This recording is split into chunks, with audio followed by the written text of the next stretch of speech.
Mr. Efron, also known as, I understand that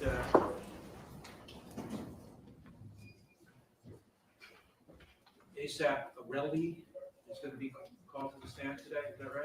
That is the thing, yeah. All right. Relly is, I know, a very important witness to both sides. Your Honor, just so you know, he's in the court right now. I didn't mean to cut you off, but I wanted to make it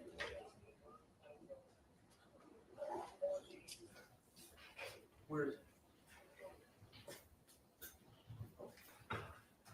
is it? What's your first name?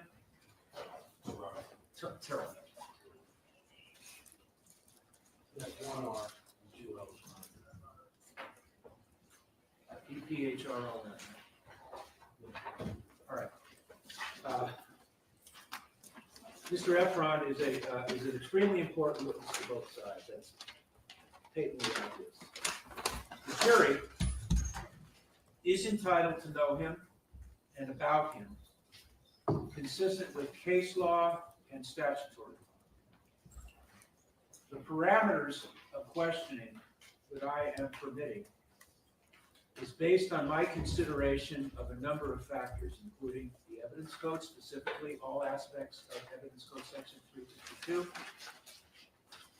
the probative value weighed against prejudice, the relevance to issues that the jury will have to decide and discuss, and both sides advocating for their client, and above all, fairness to both sides.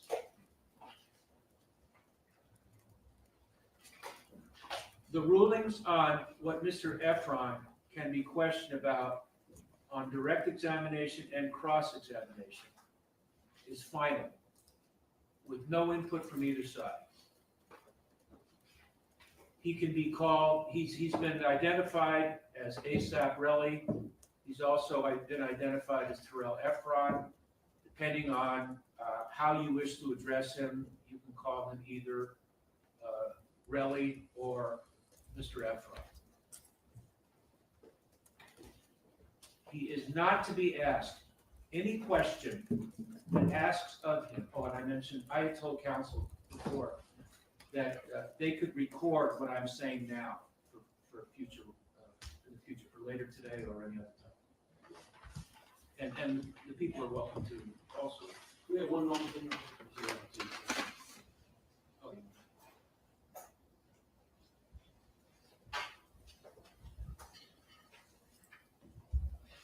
Thank you, Your Honor. All right, I'll start again. As I said, he can be called by either Relly or whatever the counsel feels most comfortable with. He is not to be asked any question that asks of him or accuses him of being a thief, a liar, an extortionist, or any other derogatory term. He's not to be accused of any type of name. Final argument is a different story. This only applies to how he's going to be addressed. I don't want, well, isn't it true you're a liar, or you're an extortionist, or you argue a drug dealer, or anything like that. That is not to be asked. He can be asked about felony convictions involving moral turpitude. I have not seen a rap sheet of Mr. Efron. Does Mr. Efron have any felony convictions? No. So if he has no felony convictions, obviously he has no felony convictions involving moral turpitude. I agree. And you reviewed his rap sheet? I did. I had written in my notes here that if he has felony convictions, I wanted to review his review his rap sheet before he testifies under evidence code section 352. But if he has no felony convictions, then there's no reason for you to examine a rap sheet, even assuming he has one. He is not to be asked about any other involvement in any other criminal activity in which there was no felony conviction. All of that is off limits. So if there has been illegal conduct in the past, if it did not result in a felony conviction, involving moral turpitude, it's off limits. The relationship between Rocky and Relly is fair game. All personal contact between Relly and Rocky from the date of the shooting to the present is fair game. Any statement by Relly to anyone regarding his seeking money from Rocky, both pre-incident and post-incident, is fair game. Any personal contact between Relly and Rocky of any kind which predate the shooting by 2 years is fair game. Statements made by Relly to anyone about Rocky for a period from 1 year from 1 year prior to the incident to the present day. If Relly made statements on social media regarding Rocky, that's fair game. Voicemail, fair game. Oral statements made to any person, to anyone, is fair game, as long as, if there's a denial, the recipient must be available. If Relly says he didn't make the statement. Any written statements by Relly to anyone is fair game. The recipient, however, must be available if Relly denies that he made that written statement. Recorded or oral telephone conversations in which Relly is a party is not permitted under under Penal Code Section 632, unless all parties to the conversation consent to the recording. Those are the parameters, and that's in stone. Your Honor, we have just questions, not questions, really, we have specific questions of what they can and cannot. I just set forth the parameters. If you think that something contravenes what I just said, lodge an objection. Okay. I'm not gonna do any clarifying because, it would take us forever for both sides to go through question after question. I set parameters, both of you know, if you think that on either side, if a question contravenes these parameters, lodge an objection. All right, different topic. Does the prop gun exist? Your Honor, do you want the witness to go out of the, now? What witness? Yes, because we're going to be talking about evidence. Yeah, yes, please step out. Your Honor, while he's here, the court wanted to inquire of him on the issue of whether he's willing to speak to the defense. All right, yes. Mr. Relly, the defense, I know, you've been interviewed in the past and you've been examined in court a number of times. The defense would like to, question you further, get an update on any information. It's your decision whether you want to or not. It's optional. You can say, yes, I'm willing to be interviewed, and if you are, that's fine. If you don't want to be interviewed, then you don't have to. It's your decision. But they want to know whether you're willing to sit for an interview. So what's your response? I respectfully decline. Okay, all right, will you step out, and we'll have you come back in when we're ready for you. Your Honor, can we just make sure, I don't know if either of the witnesses are recording right now. Okay, Well, I'm gonna, Sure. well, just before we were gonna, either the court can, we're gonna deal with that. no, the court was starting to talk about evidence in the case, and I wanted to make sure that they were not in here while the court was talking about. Oh, yeah, so Mr. Levin and Mr. Phillips, they are not the court. All right. Does the prop gun exist?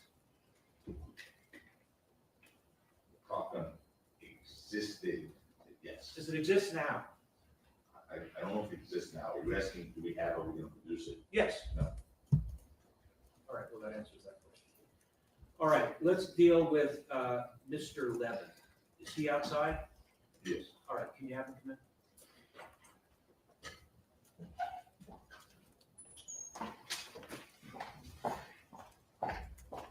And I don't see any reason why Relly can't. Now, you?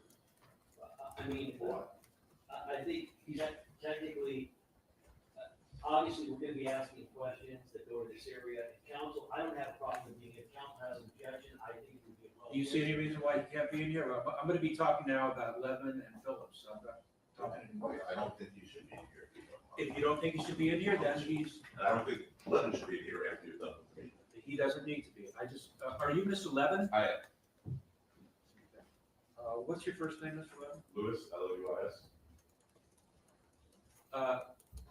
Deputy Bennett, could you give him a piece of paper? On the piece of paper, I want you to write the birthday count. Yes.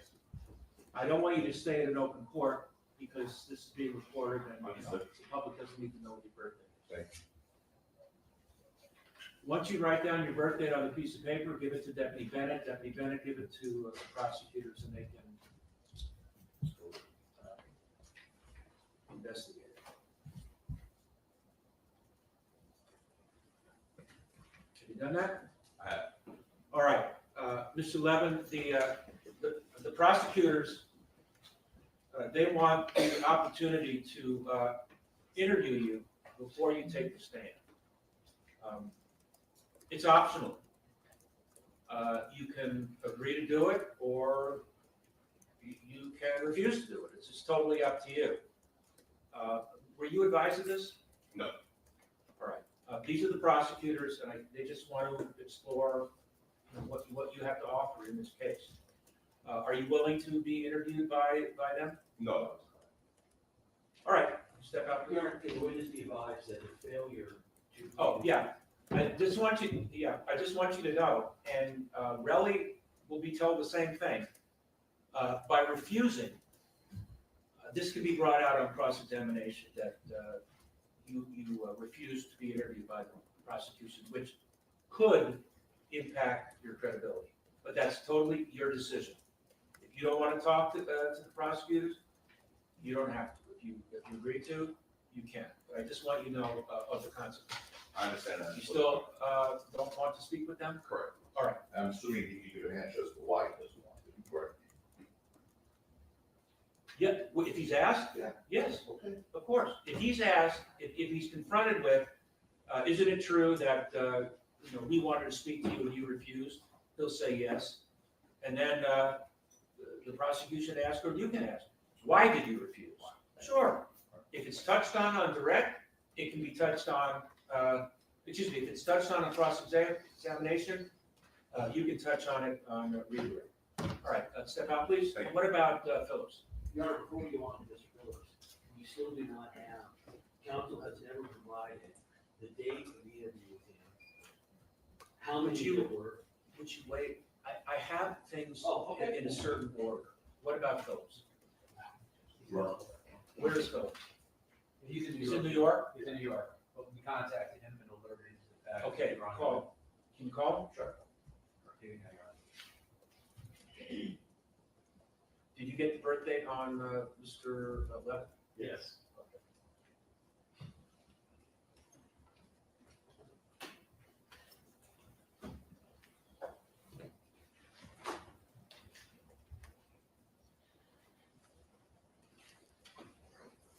What is Phillips' first name? Jamel. Jamel, Jamel? Jamel.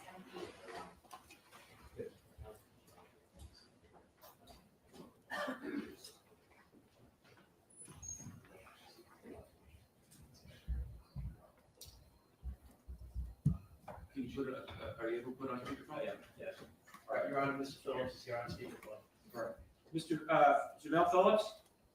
Hello, how you doing? All right, Catherine, can you hear?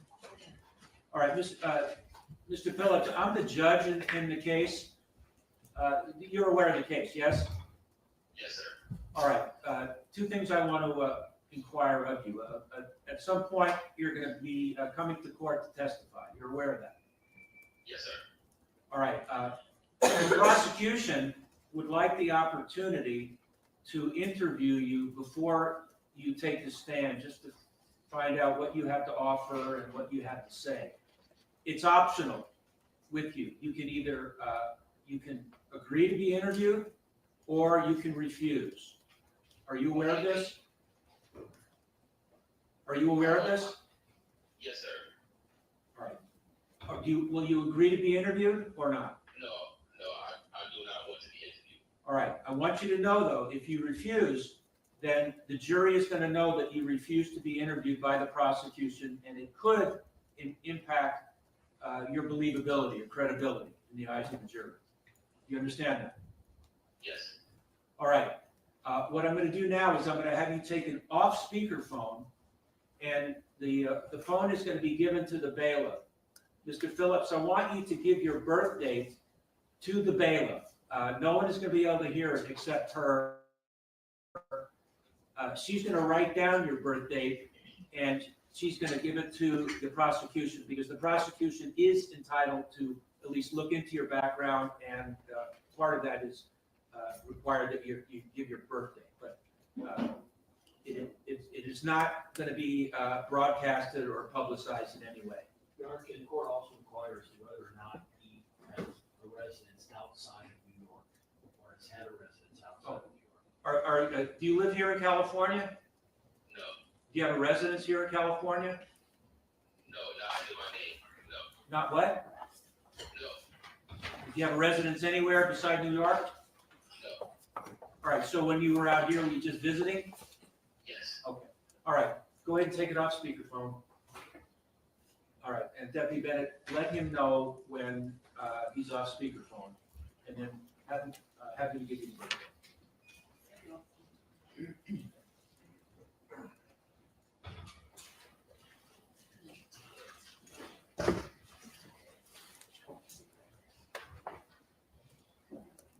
Do you want him on like 24-hour call or is that? Yeah. Say again? We'll handle it. All right, you have a birthday? We did. All right, getting back to Mr.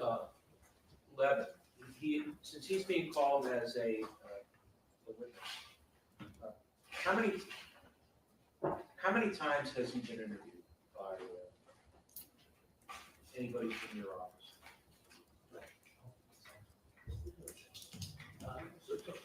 Twice, Okay, when was the first one?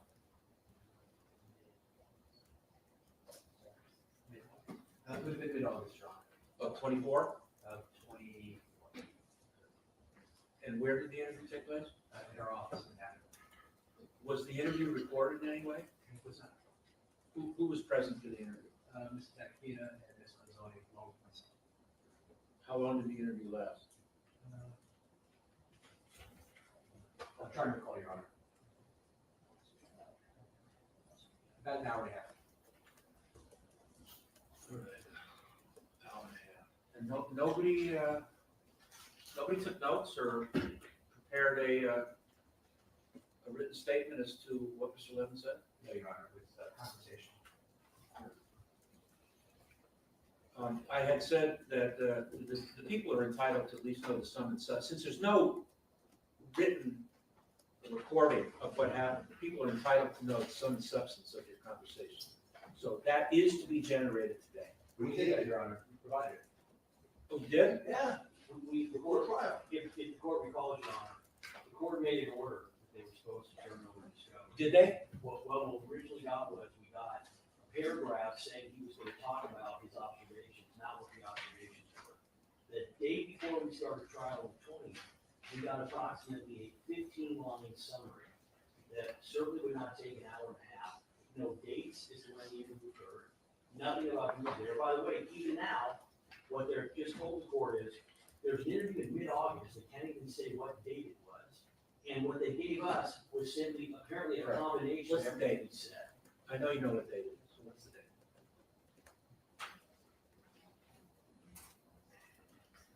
It would have been August 16th or 17th. When was the second time you interviewed him? About? No, not about. When was the second time? Or, of course, I'd like to have questions to Gil with too, right? On this. We have the same issues with some of the others, right? All right. Well, let's deal with this and then I'll listen to what you have to say. All right, when was the second time? It was the 26th, Your Honor. So 10 days later? No. No, 2 days ago, January 26th. Oh, where did that interview take place? That was, at our hotel. How long did that interview take? Yeah, about the same amount of time, around an hour and a half. So,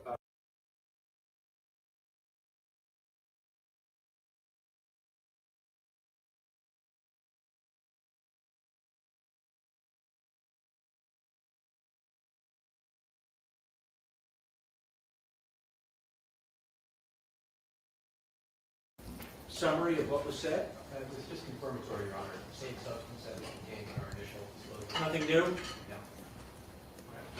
Your Honor, just so it's clear, the court, we've now got 3 hours worth of interviews. We have a total of about 15 lines. The court's aware, on the 20th, the court expressed skepticism. On the 15th, the court expressed skepticism that the defense did not record it, did not write anything down, did not have any substance as to what was said. Right. So apparently, after the court gave that lecture, they conducted another interview 2 days ago, where again, they don't record it, they don't make any notes about it, and they don't turn anything over. They're not required to. If they choose to do their job that way, then they do their job that way. Your Honor, they are required to let us know that they have interviewed the defendant, or the witness. Yeah. They have to let us know if that interview took place, when it took place, who was there. It appears, again, I'm not gonna pull punches.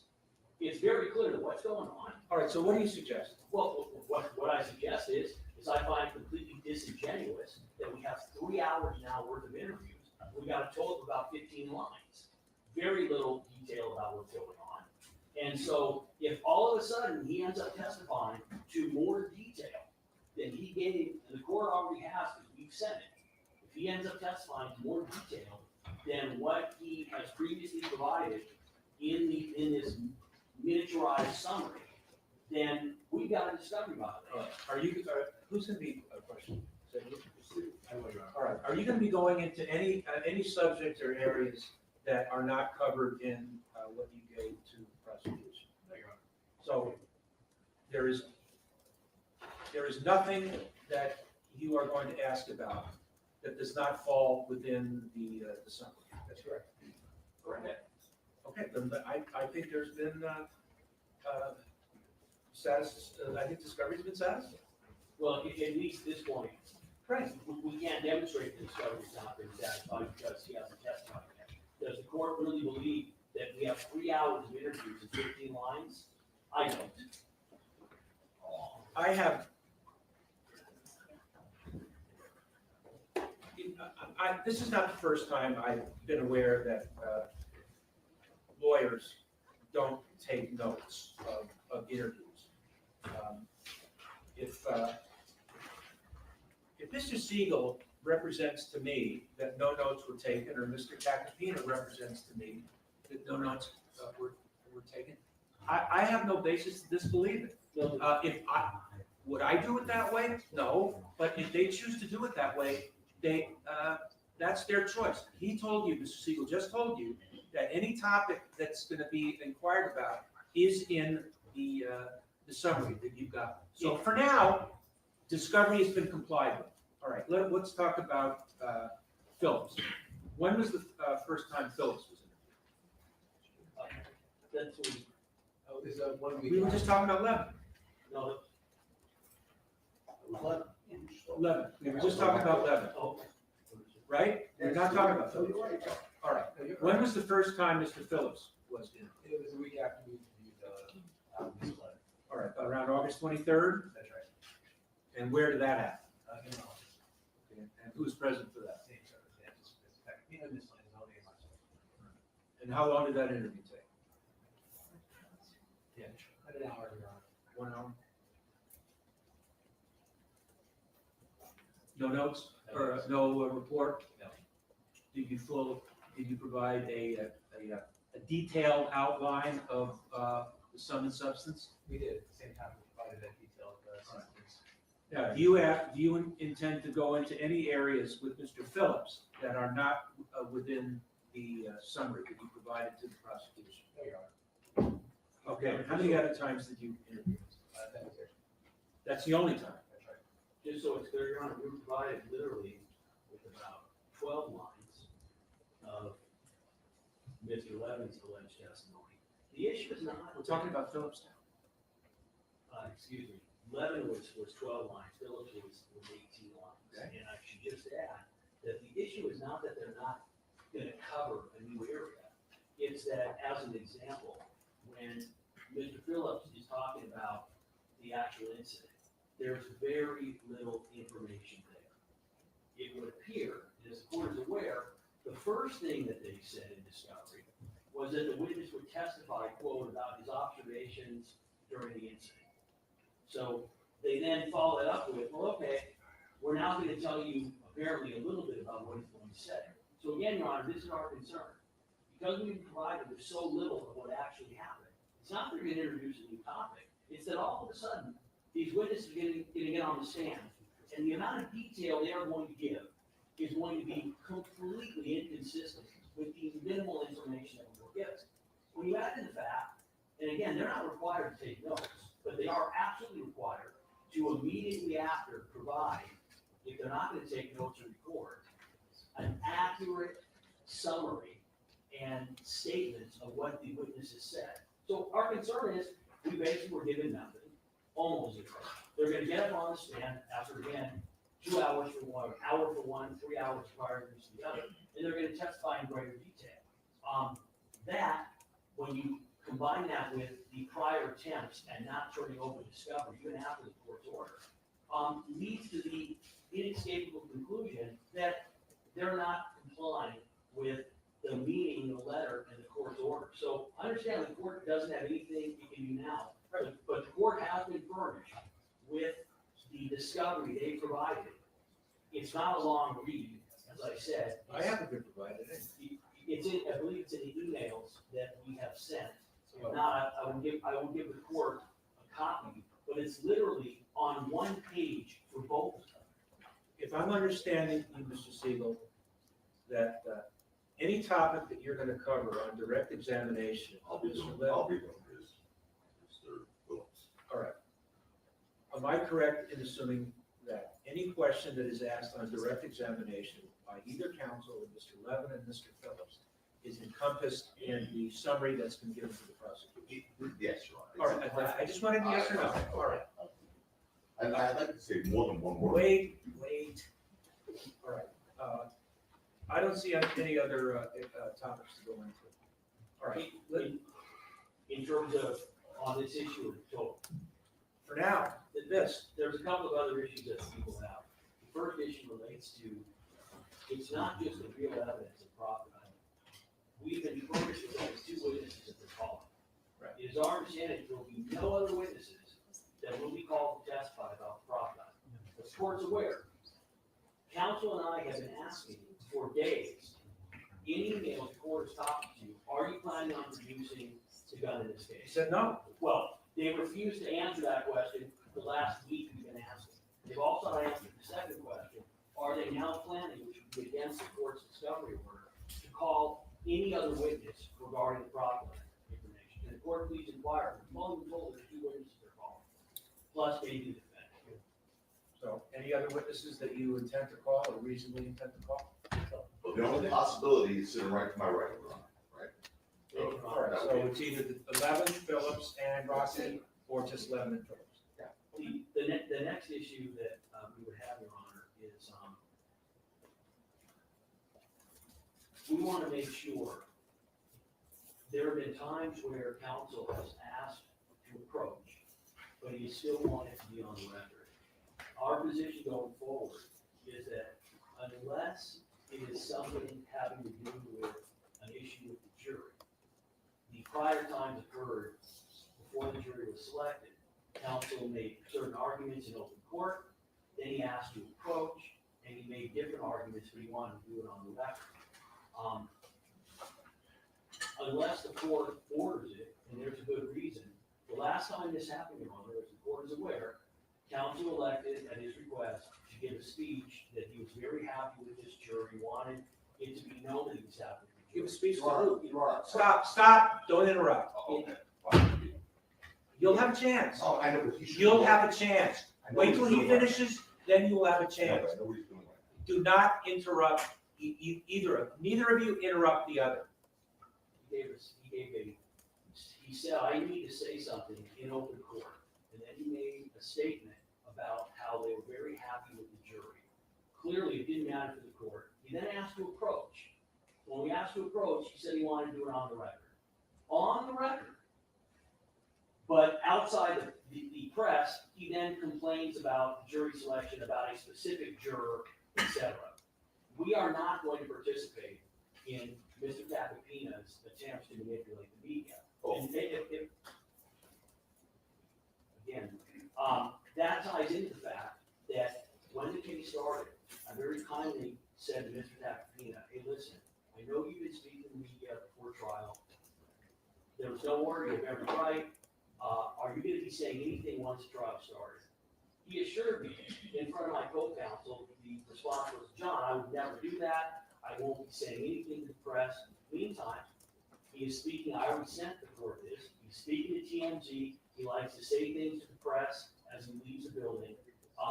We took him at his word, that he wasn't going to be talking to the press while the pendency of this trial is going on. This is necessity as an example. We ended up hearing his arguments basically about the jury issues repeated by Al Sharpton.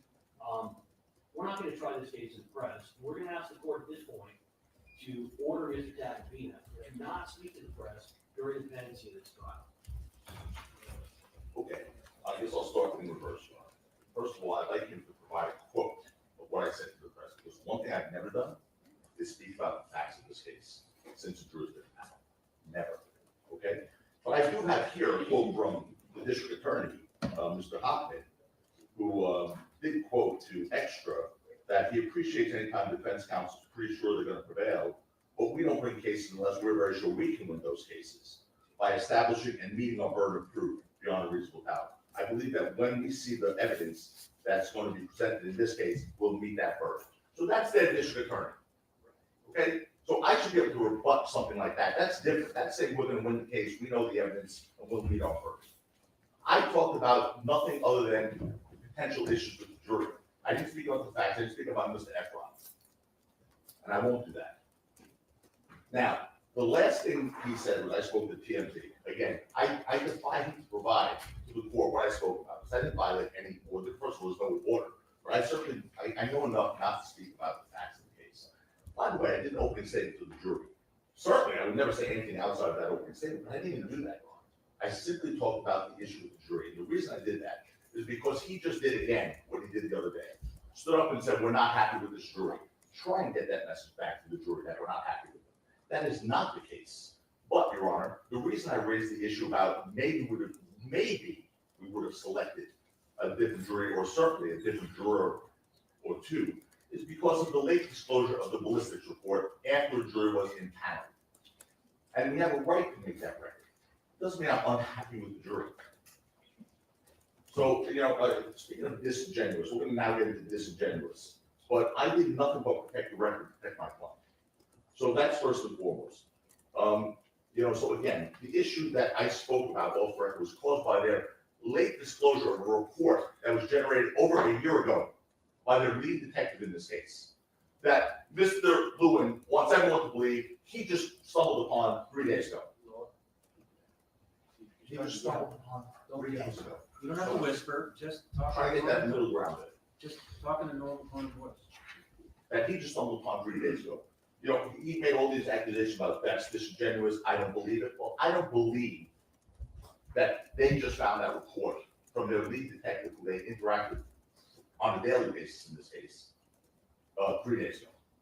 I don't believe it. That was done in January 2020. I already made findings. I understand. In my view, nothing nefarious. I don't wanna go over things that we've already gone over. Well, we just did. We still have to do it.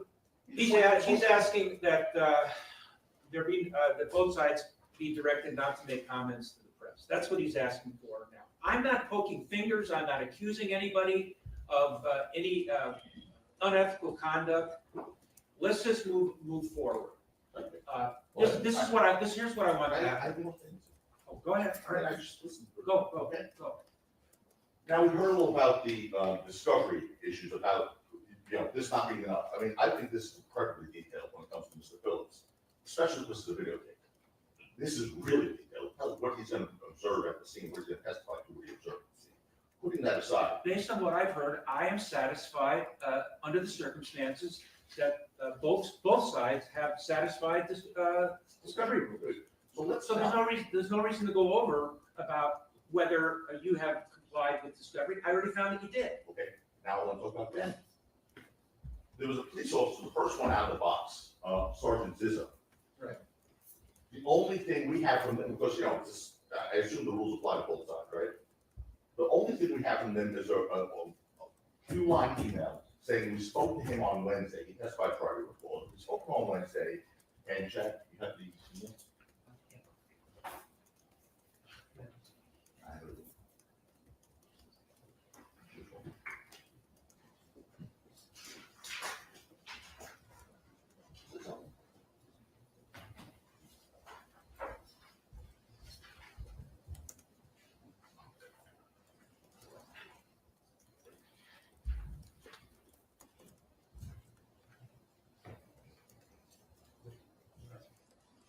Here's what we have from them on Officer Zizzo, that they spoke to him on Wednesday, which the officer denied on the witness stand, by the way. He said the first time he spoke to him on substance was the day of his testimony. He said that he advised the district attorney that he responded to the shooting while on patrol, and it's common occurrence that they'll receive a call to shooting and respond only either to find no evidence or the victim, but also sometimes find out whoever called was intentionally misrepresenting. 2 sentences, that's the discovery. He testified that 1, he may have missed the bullet casings, and 2,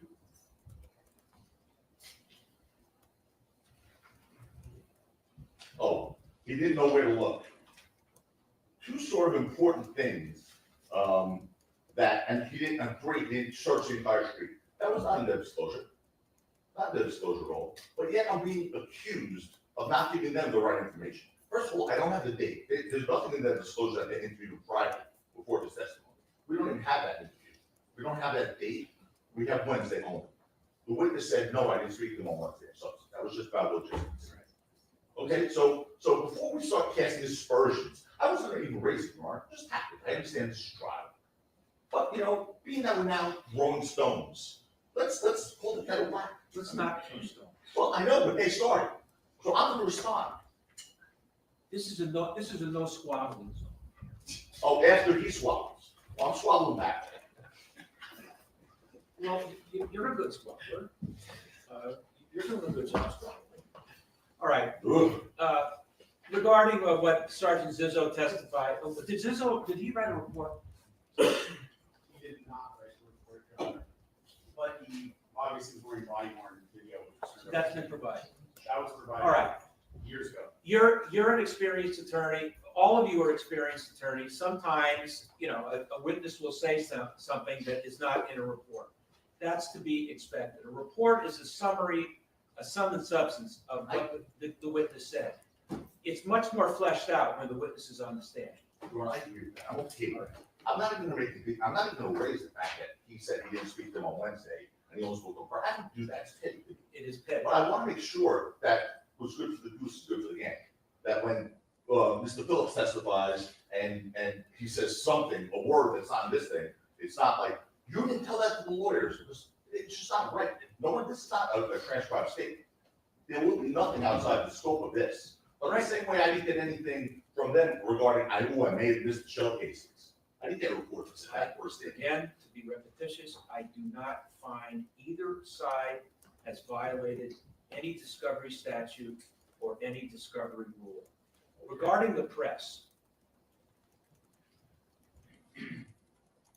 the jury has been told not to read or watch anything about this case. I'm going to assume that they follow that rule. But what I am concerned about is someone that the jury knows is going to read or watch something about the case and then relate it to the jury. So here's the rule. I don't want any attorney in this case saying anything to the press while the case is going on. That's it. So We you will can call it a gag order. We will advise, obviously, of course, where we've said nothing. We will advise the DA as well. To be clear, the DA responded to Mr. Tacopina's published report where he dared quote Nathan Hockman and try to case himself. We're gonna tell the DA. Let's move forward. Yeah, just let everybody know, in your office, who may say something, tell them not to say anything to the media or the press. Will do, Your Honor. We had two last issues which are brief. The first issue is we're gonna request, we made this request before. Counsel and I've tried many cases in front of the court. If there's anything even close, I 402 in advance. If there's any evidentiary issue, which is even a close call, in terms of the defense introducing, bringing up, asking questions, we want to make sure that they ask an approach and that we 402 it.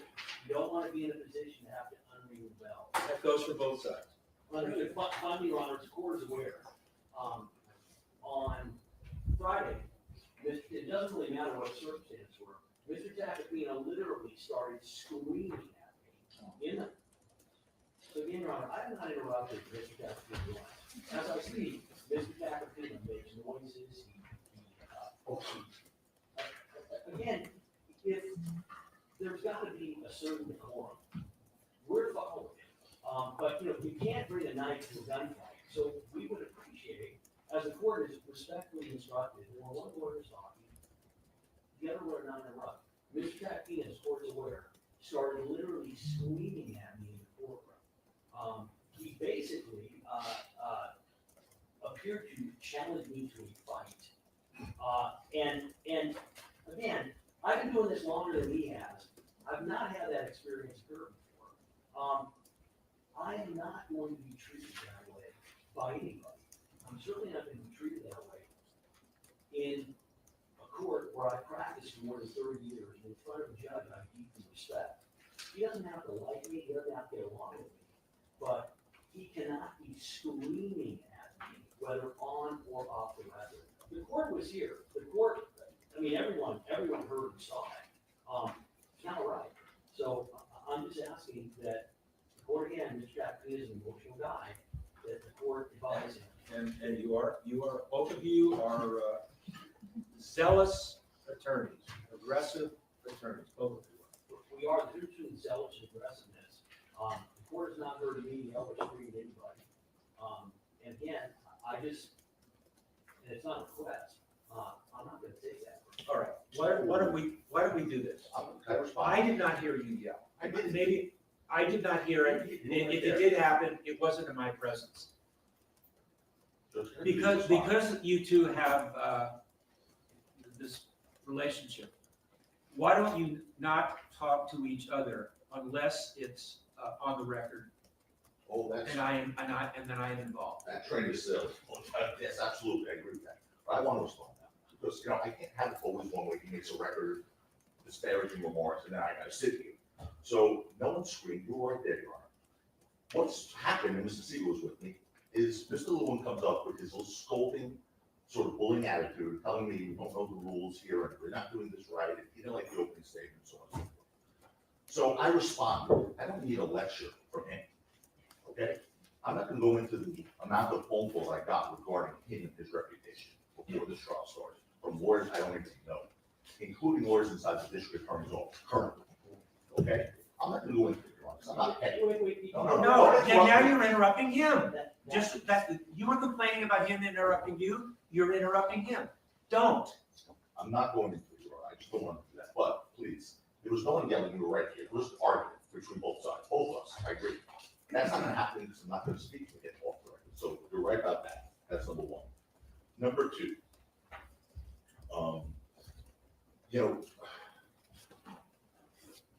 I have to also raise an issue, and I'm not past that, I don't want to even talk about that, Your Honor was here, that's the end of that. Mr. Lewin did something last week that was inappropriate, and the reason I'm raising it is because I don't want it to happen again. This week, Mr. Mayor's significant other may appear here. Last week, Mr. Lewin, as is his playbook apparently, from the lawyers, went up to my client's family and told my client's family that's not personal, but, they should really, hopefully, he's really thought about taking a plea, because, he's facing a lot of jail time, and saying things that played on the emotions of the family. He should have no communication with the defendant's family.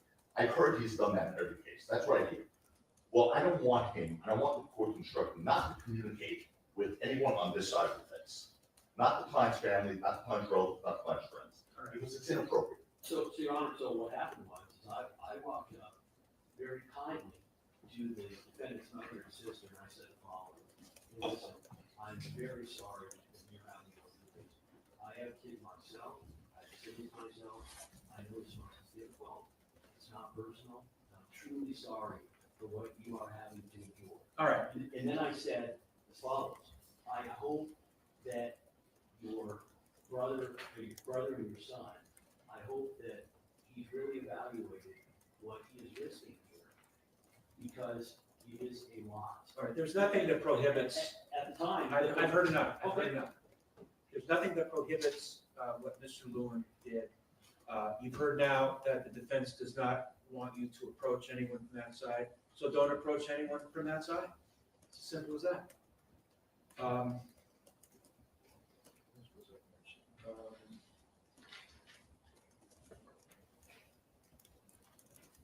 All right, Your Honor, I have, there's just one evidentiary issue we need to deal with. In light of- another one? Yeah, unfortunately. What is and it? Mr. Lewin brings up. What is it? Two every moment. I just want the record clear on this. What is it? It's that the defense doesn't need to preview our impeachment material on an eliminating motion. Mr. Lewin keeps saying, we need to bring it to the court's attention or his attention when we plan on introducing or using evidence so that he can have a 402 hearing. The law is crystal clear. If I don't need to go further, I won't, because we're on the same page. But the law is crystal clear that there's no rule of law that would require the defense to disclose evidence gathered by an investigator who may tentatively be called by the defense for impeachment purposes. That's Hubbard versus Superior Court. I'll continue. People versus Hunter. Section 105, 4.3, subdivision A1 provides that the quote, defendant and his or her attorney shall disclose to the prosecuting attorney his or her intended witnesses together with any relevant written or recorded statements of those persons or reports and statements of those persons which we comply with. But the court goes on, but that does not include impeachment statements. All right, go ahead. But that does not include impeachment statements a defendant obtains from prosecution witnesses. The prosecutor is not entitled to statements impeaching prosecution witnesses. That's People versus Hunter. People versus Sloan. Here, the defense, the court noted, could use the messages on the tape to impeach a witness without disclosing the tape to the prosecution. The prosecutor was wrong that using the tape for impeachment was the same as introducing it into evidence. A few more cases. People versus Ledesma. The court noted, to the extent the evidence at issue was submitted to impeach, counsel may have been unwilling to give the prosecution the benefit of a preview of the defense case in order to obtain such rulings, which is what apparently Mr. Lewin is seeking to do now. But the court noted that the defense was appropriate in the way it proceeded. Two more. Izaga versus Superior Court. This is Aga, yes. Right. The defense is not required to disclose any statements it obtains from prosecution witnesses it may use to refute the prosecution's case during And cross-examination. you're gonna mention Tillis. I'm going to mention Morrison, in which the court noted, nor did the discovery statutes obligate counsel to disclose she would impeach a witness with evidence of prior misconduct, particularly in that case, gun possession. Now, I understand, Your Honor, that the prosecution here wants us to do their homework for them, but the law doesn't require us to. For that matter, all of the impeachment material that we have arises from their own discovery. All right, let me tell you my view on impeachment. I'm aware of Izaga, but that's a California Supreme Court case. There's another California Supreme Court case that's called People versus Tillis, Tillis. Both of them say the same thing. Impeachment evidence does not have to be disclosed. Impeachment witnesses, once the decision has been made to call them, does have to be disclosed, but the evidence does not. All right, we are at 5 minutes to go. I don't want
Name the floor. Thank you.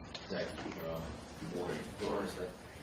By the way, before Friday, we had this little chat, but you and I had never met or spoken before, correct? No, I've never met you, sir. Since Friday, have you spoken to anyone about your testimony? I had people ask me about it, but didn't really get into detail.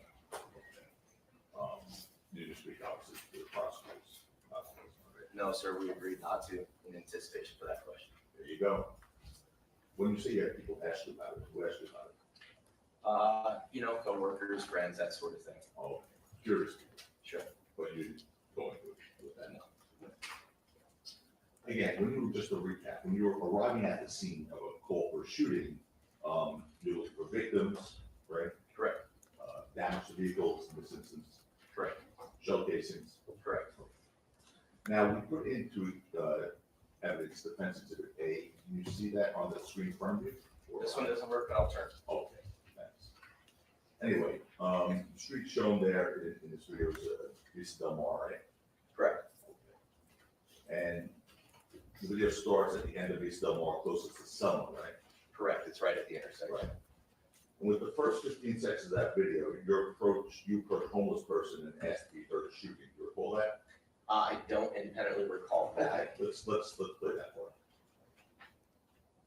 Guys, they're on. Hey, Val, did you hear any shooting over here? Yeah?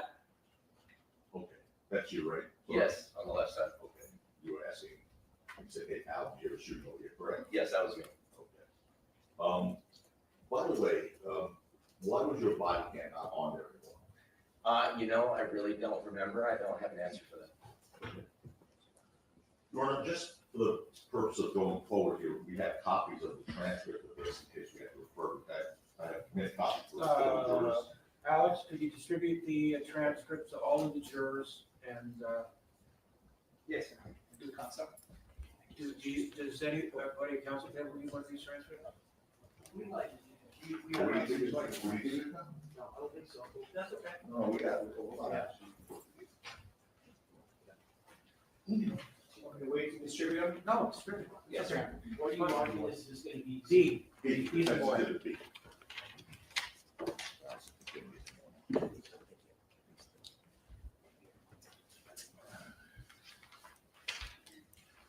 If there's an extra one, Alex, I don't want to take it from any of you. No, we, yeah, hold on. I don't read that. All right, Kathy, all right, I'm good with that. All right. Does anybody not have a transcript? Taking 1 point down. Let's make sure everybody has a transcript. I don't know if we formally did the stipulation, but I'm sure it's stipulated. Both sides stipulate that it's audio recorded, or video recorded testimony on the video where we have transcripts. We cannot take down what she's hearing. Actually, the stipulation is not necessary. There's a rule of court that said that when audio tapes are played, the court reporter does not take it down. I was referring to that rule of court, or that's what I thought. I just learned that, 6 months ago. Yeah, there's no stipulations required. They just don't. Well, if it was, we would say. Gotta take. Thank you for that. Gotta take agreements from Mr. Jacobina and I. All right. That'll happen once in a while. So Sarge, you obviously, we'll look at the signs of the shooting again. Yes. It's still on. And the video shows multiple officers searching for signs of the shooting on East Del Mar, right? Yes. Directing your attention to 22:35 and 54 seconds of that video, the officers are conducting a search using their flashlights aimed at the ground, right? And we'll get you right there. I said 22:35 and 54 seconds. So almost. Anyway, right there. Go ahead, let's go. Yeah, stop sign, parking lot.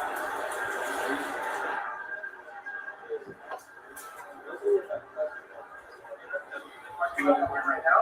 I just said right here.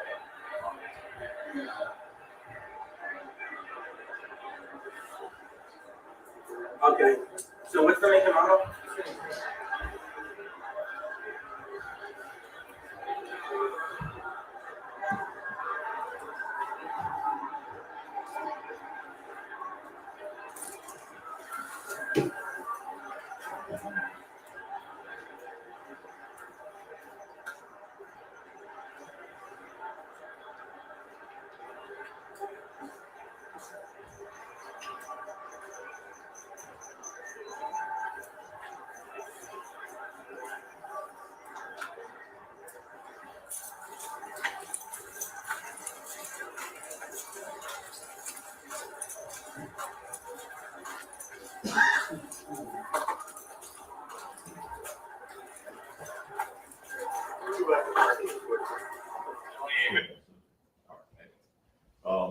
Obviously, everyone has their searchlights out, evidence, right? Yes, sir. And obviously, I think this is something you'd agree with, that you wouldn't have wanted to, or none of you would have wanted to overlook important evidence at the scene of the shooting, right? Correct. So it was careful and attentive, and obviously, were you a sergeant there as well, or since, No, sir, I was a police officer 3, I was a training officer. and then got both, Yes, sir. congratulations. Thank you. So, as an attentive officer, when performing your duty, you made it obviously a point to be careful and attentive looking for evidence, right? Yes, sir. Now, initially, you said you thought there were 3 officers at the scene? Correct, and that was based off of the when my body worn video that we watched. Right, I understand. But, you agree that there's more now, right? Oh, yeah, So, as a matter of fact, there's 7. okay. Well, you don't take my word, let's go to the video. I'll direct your attention to 22:40 and 36 seconds. We'll stipulate, council, if that helps as well, that there were 7. Yes, thank you. Just want to, just a quick peek. So, okay. Okay, do you see, would you agree that 7 officers are at the scene? I don't dispute that there were 7 officers at scene. I know you don't dispute, but you would agree that you see 7 officers right there, right? There are 6 in the frame, the Including, guy wearing the body cam. correct, including that one, yes, that's, 7, okay.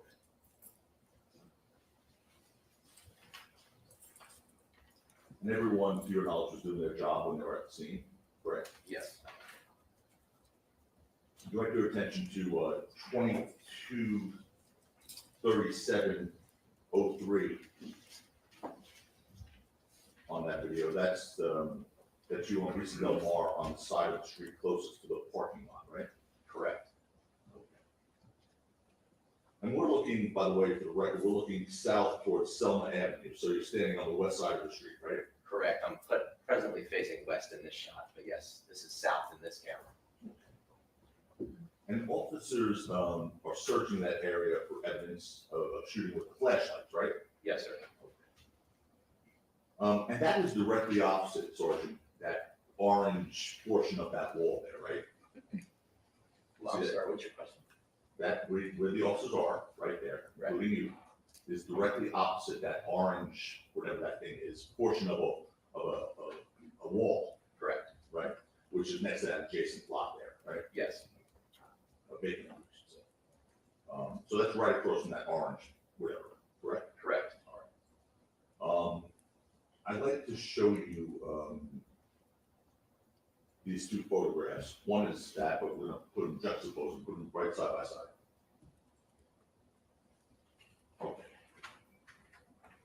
The first one is basically the still frame of what we just looked at. You see the one on the left? Yes, sir, And that's you guys right across from that orange wall, we'll call it. correct, yes. And then the one on the right, with that single individual there, he appears to be standing in that same exact spot. You also start with that orange wall there as well. We can blow it up a little bit, can we?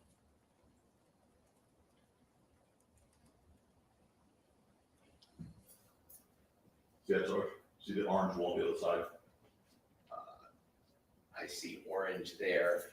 I mean, based off this photo, I'll be honest with you, I can't tell much beyond that. I We'll see go back out. There's that vacant lot right there, right? Right, You see Okay. that? yeah, and you know what, the driveway on this side, yeah, I see what you're saying.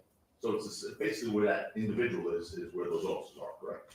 Approximate, yes, I would say so. Okay. And so just as we talked earlier about the parking lot where your body cam was, just as in the parking lot, you agree there was no sign of a shooting on the street as well? Correct. No blood, No, sir, no bullet holes, no, sir, no shell casings, no, sir. no physical evidence of shooting was recovered at all. No, sir. Directing your attention to 22:37 and 29 seconds. Well, we can play this portion, go ahead. We're checking the area. It doesn't look like anybody's hurt or anything like that. By the way, for the transcript, what you read, anyone's locations? Sorry.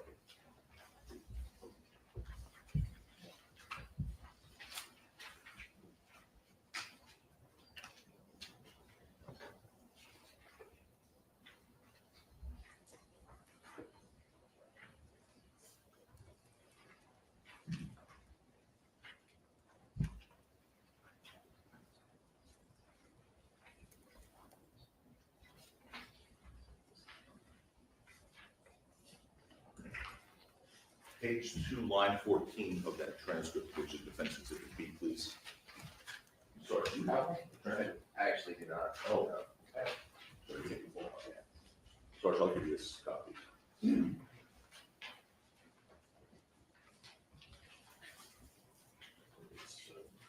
Let's see, page 2, line 14.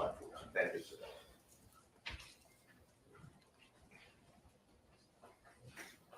Okay, we, start playing that portion again, maybe go back a few seconds. Okay, We're checking the area. It doesn't look like anybody's hurt or anything like that. okay. So that's one of your, do you know who that was speaking? I actually don't remember. Okay, well, one of the officers, right? Yes. And he said basically we're checking the area, doesn't look like anyone got hurt, right? Correct. And direct your attention to 22:38, which is basically a minute later, 21 seconds. And-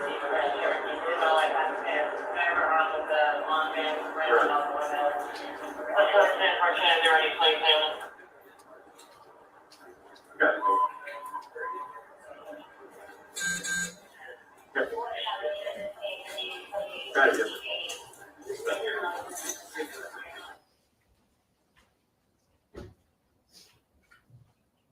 And check every car in the lot. There's nothing, no hits. The second PR. I think there's like a two trainers that came up.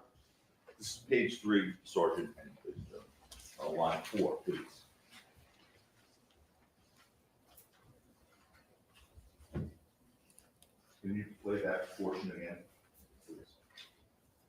So they were only possible. And check every car in the lot. There's nothing, no hits. Okay. And then a few seconds later, 22:38:40, which, second, I want to make sure we do the right portion of the transcript.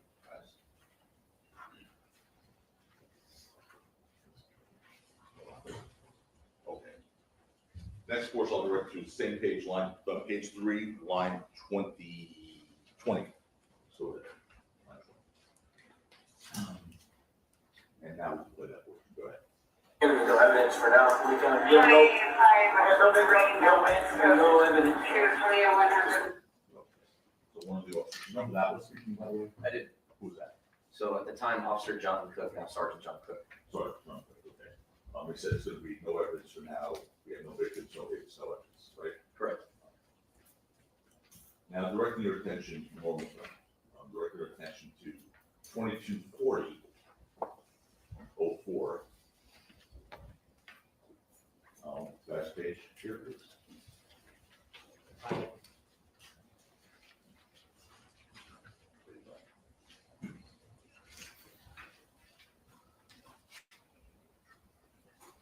Gonna go to page 5, line 2, sorry. Ladies and gentlemen. Page 5, line 2. And go ahead, you can play that when you're ready. Yeah, it sounds like someone probably fired a shot in the air to scare somebody. But what? Your Honor, we would have an objection on hearsay. It's not coming in.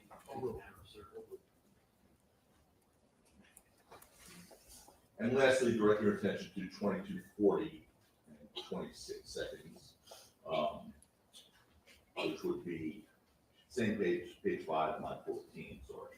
Yes, sir. Okay, go ahead.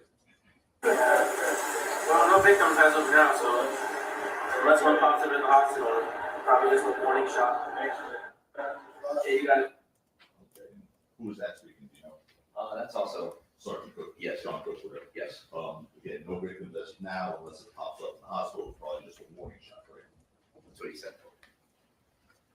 And after responding to Reese Del Mar and Selma Avenue, and carefully searching the scene with the fellow officers, you found no physical evidence of shooting whatsoever. That's correct. And of course, to be clear, that includes no evidence of a shell casing recovery, correct? Correct, that includes that as So, well. thank you very much for your time. Yes, sir. Mr. Lewin, anything? Oh, Mr. Swillman, anything? Thank you. Go ahead. All right, Sergeant, Yes, sir. you were asked questions, I believe on Friday, of Mr. Takina about your conversations with the DAs on this case. Is that something that customarily happens prior to your testifying? Yes, it is in every case. And this incident specifically happened approximately just over 3 years ago, correct? Correct, yeah. When you first received a subpoena related to this case, did you immediately know what incident you were even called to testify about? Absolutely not, no. Was it of assistance to you in refreshing your memory to be directed to your body worn video from this specific incident? Absolutely, yes.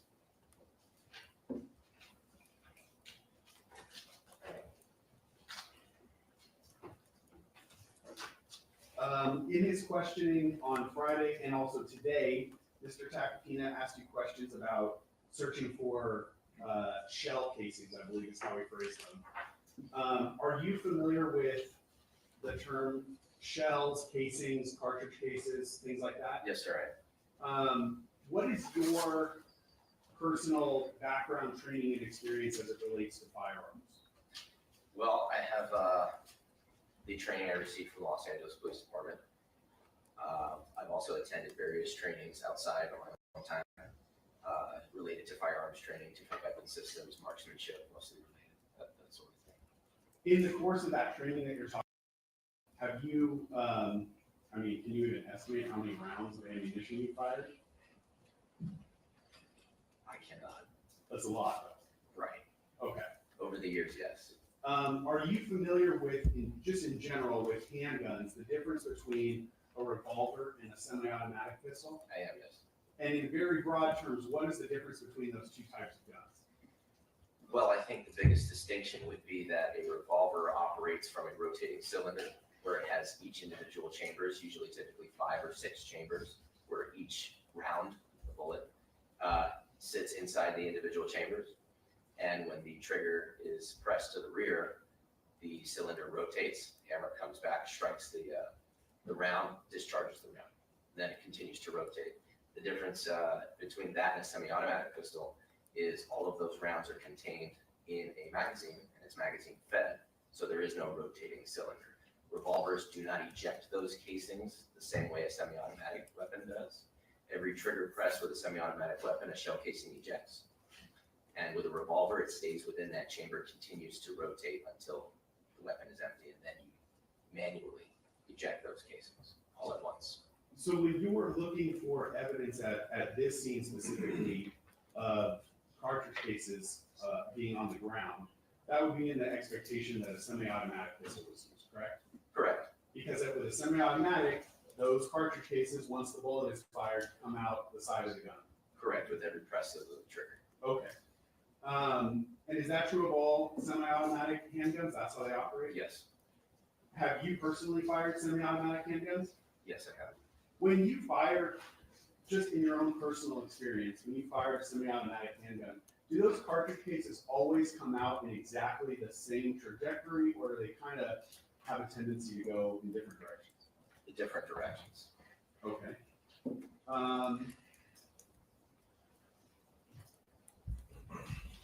And is it those discarded or used cartridge cases that you would have been looking for that night?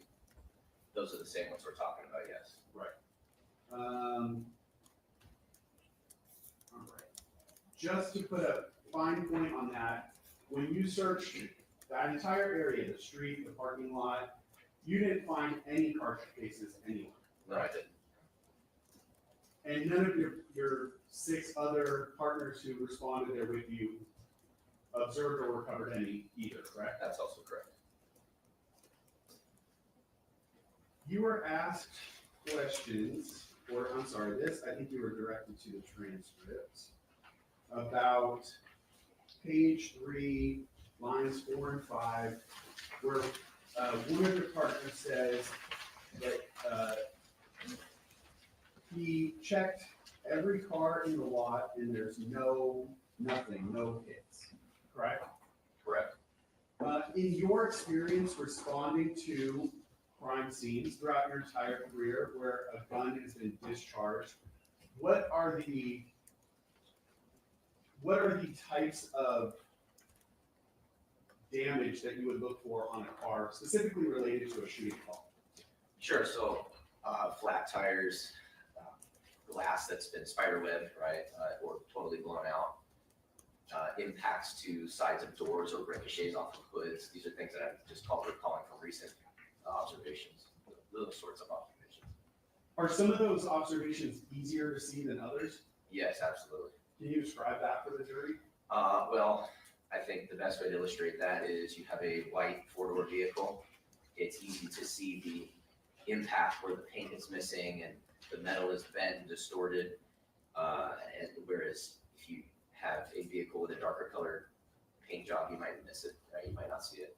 It might blend in. But also, even more generally, if a window is shattered, you're gonna see a large shatter in that window, potentially. Right, it's hard to miss.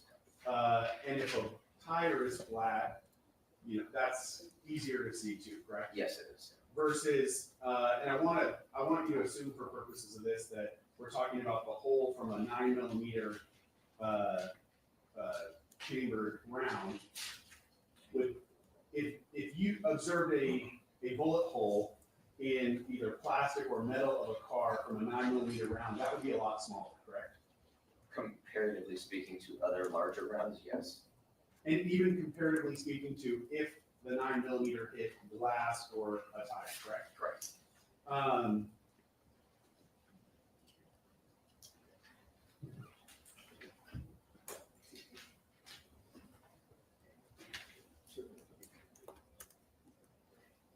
If a firearm was fired in a downward trajectory and struck the ground, would you expect the round would either ricochet up into the bottom of the car or potentially fragment into bullet fragments that would then strike the car? I think both of those scenarios are possible. Okay. Did you and your partners check the bottoms of cars? No, we didn't. In fact, to this point of any damage on the cars, were you or any of your partners, to your knowledge at that scene, familiar with the condition of any of those cars before you responded? No, we weren't. So you don't know if any of those cars already had any damage on them, correct? That's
Okay.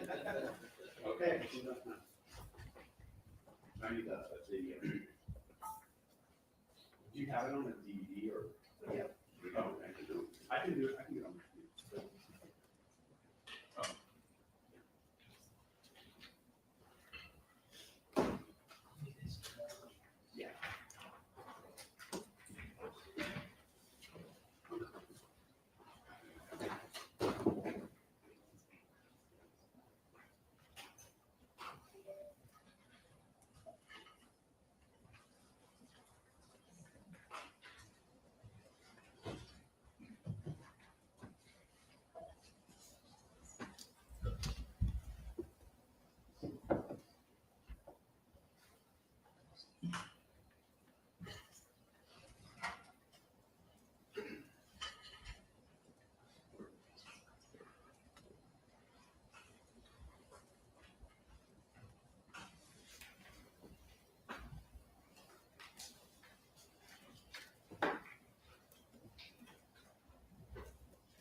Sergeant, I'm gonna show you defense A. I have the video paused. We've been referring to the timestamp in the upper right-hand corner at 22:38:43. Can you see that on the screen? Yes, sir. Just to orient the jury as far as where we're looking at here, would you agree the street on the far right of the screen would be Selma, correct? Correct, that's Selma that runs east to west. And then we can just barely see a stop sign. And there's kind of a street directly in front of the officer who's shooting this video, correct? And that would be Vista Del Mar. Correct, that's Vista Del Mar. Okay. I want to direct your attention to the handicap parking stalls there. Would you agree that the one closest to the stop sign does not have a car parked in? Correct.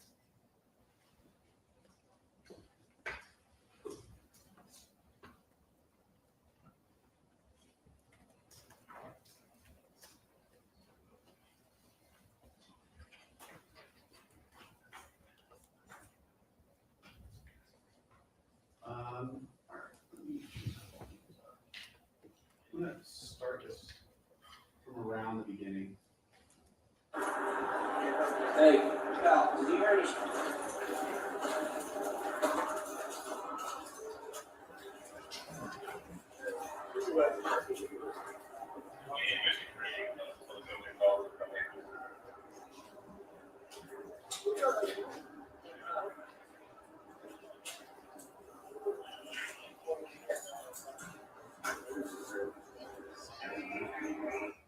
One second.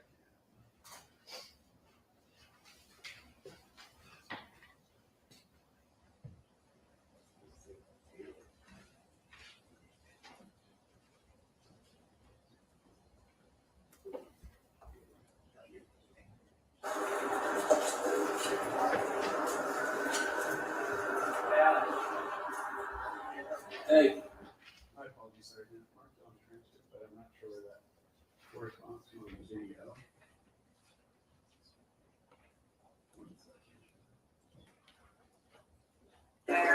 have you looked at the corner of it? Somebody was trying this down.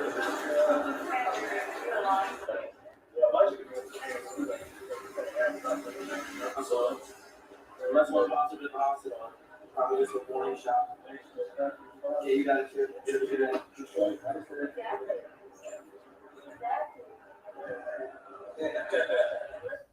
Sergeant, I can replay this section, but can you hear what sounds like a crowd of people in the background of this video? I'm gonna play it starting at 22:40:41. I'll play it forward for a few seconds. Okay.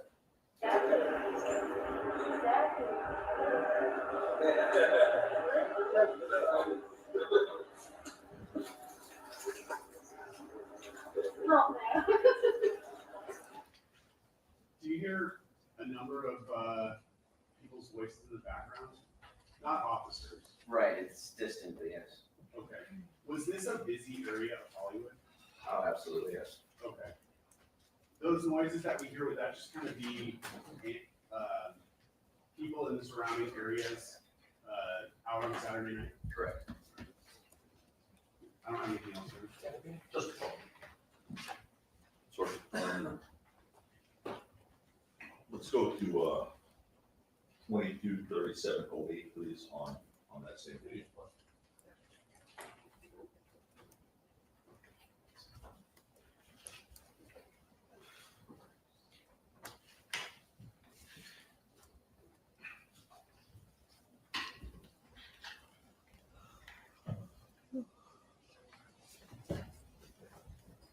So I just take it. There's a famous orange wall over there. You see that thing on the left? Yes, sir. All right.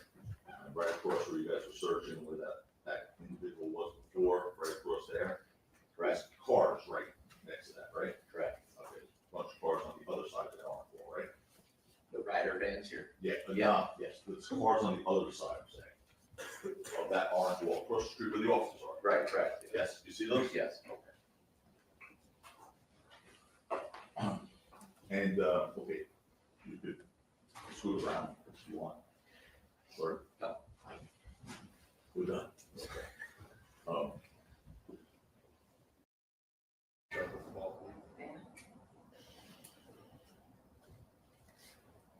Thank you.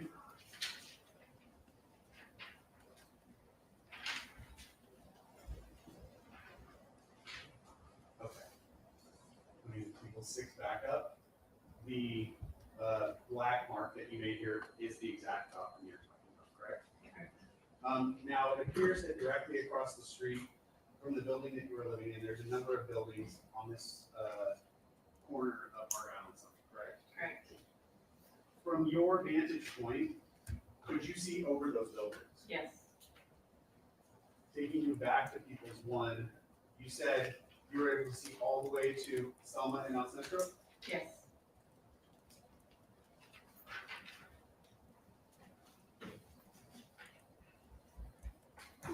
That night, so November 6, 2021, at approximately 10:18 p.m., did you call 911? Yes. Why did you call 911 that night? I thought someone had been hurt and I wanted to make sure an ambulance or an altercation, and it appeared that there may have been a gun involved.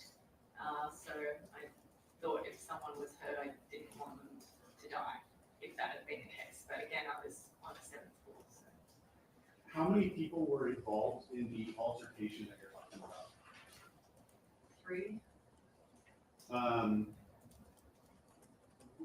Where was the first place that you saw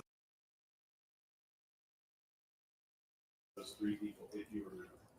Walking down Argyle, When you say walking down Argyle, what street would they have been walking towards? Selma, And how far up Argyle, so away from Selma, did you see them? Was there some point of reference that you have? the parking garage that leads into the El Centro apartments.